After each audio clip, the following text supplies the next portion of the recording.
सुकेश ने नोरा के जीजा बॉबी को एक कार गिफ्ट की थी। नोरा के मुताबिक इससे उसका कोई लेना देना नहीं है, उस समय वो देश में नहीं थी और बाद में बॉबी ने वो BMW कार बेच दी। नोरा ने अपने बयान में कहा है कि जब मुझे ईडी से संबंध मिला तो मुझे पता चला था कि उसका नाम सुकेश चंद्रशेखर है। इससे पहले मैं उसे सुरेश के नाम से जानती थी। तब मुझे ये भी पता चला कि सुकेश की पत्नी लीना भी ठग है। लीना से मैं चेन्नई के एक इवेंट में मिली थी।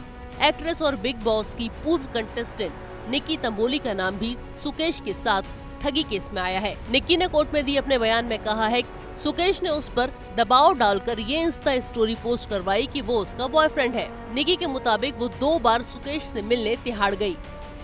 पिंकी ईरानी ने सुकेश के बारे में मुझसे कहा था कि वो दक्षिण का फिल्म प्रोड्यूसर है, वो मुझसे मिलना चाहता है और मुझे मूवी दिलवाने में मेरी मदद करेगा। पिंकी ईरानी ने अप्रैल 2018 में दिल्ली जाने के लिए मेरी टिकट बुक कराई। एक BMW कार हमें तिहाड़ जेल के गेट नंबर 3 पर लेकर गई और हमें एक इनोवा कार जेल के अंदर लेकर गई। हमारी कोई सिक्योरिटी जाँच नहीं हुई, न ही हमारे ID चेक हुए। जेल में सीढ़ियाँ चढ़कर सुकेश हमें एक कमरे में एक लड़की और 2 आदमियों के साथ बैठा मिला। सुकेश ने मुझसे कहा कि ये उसका ऑफिस है। फिर बाद में उसने बताया कि वो एक बड़े स्कैंडल में फंसा है और अगस्त में उसे बेल मिल जाएगी। सुकेश ने मुझसे कहा कि उसने फिल्म में एक्ट्रेसेस को स्पॉन्सर किया है और उसकी करीब 100 गर्लफ्रेंड है।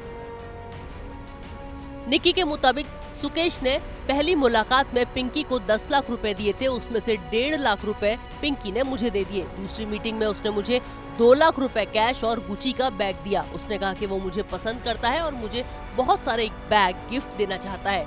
निक्की के मुताबिक सुकेश ने उससे कहा कि वो अपने इंस्टाग्राम पर अपने बायो में इन रिलेशनशिप लिख दे और उसके दी बैग की पिक्चर भी डाल दे। निक्की के मुताबिक सुकेश ने मुझ पर दबाव डाला कि मैं अपनी इंस्टा स्टोरी में उसे अपना बॉयफ्रेंड बताऊं। पिंकी ने मुझे कहा था कि वो बहुत बड़ा नेता है और साउथ का एक बड़ा फिल्म प्रोड्यूसर और मैं जो चाहूंगी वो मुझे देगा। पर दूसरी बार जब सुकेश ने मुझे अकेले मिलने बुलाया तो पिंकी नाराज हो गई, उसके बारे में बुरा बोलने लगी और कहा कि मैं सुकेश से ना मिलूं।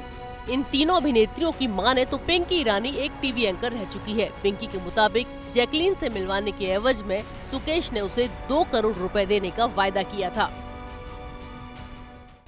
पिंकी की वकील ने कहा है कि पिंकी ईरानी ने जैकलीन के मेकअप आर्टिस्ट से संपर्क किया था। सुकेश के निर्देश पर ईरानी जैकलीन की पर्सनल शॉपर बन गई। ईरानी शोरूम जाती थी और सुकेश को वीडियो कॉल करके सामान दिखाती थी और उसकी पसंद से जैकलीन के लिए बैग, जूते, ज्वेलरी लेती थी।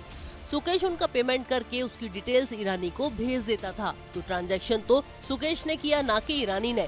एक बार वैलेंटाइन डे पर जैकलीन से झगड़ा सुलझवाने के लिए सुकेश ने ईरानी को 10 करोड़ रुपए तक देने की पेशकश की थी, पर ये पैसे उसे नहीं मिले। तो फिर मनी लॉन्ड्रिंग का केस कैसे बनता है?